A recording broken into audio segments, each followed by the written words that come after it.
We are going to make a spring roll. Start with egg roll wrapper,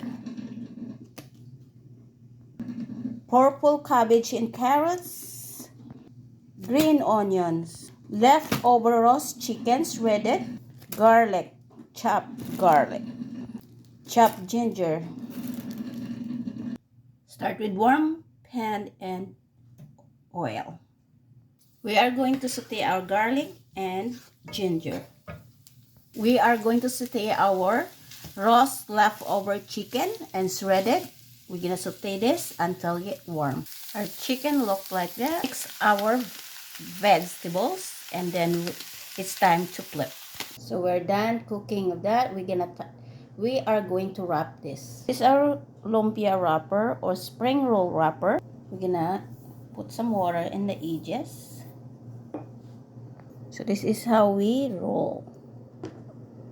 Just like that and roll. And ta-da! Now we're frying the egg roll. So there you go. We are done frying. I don't have any sauce. I just want to eat it the way it is. If you want sauce, you can buy a chili sauce or make your own sauce. Thank you so much for watching. See you in my next video. Bye.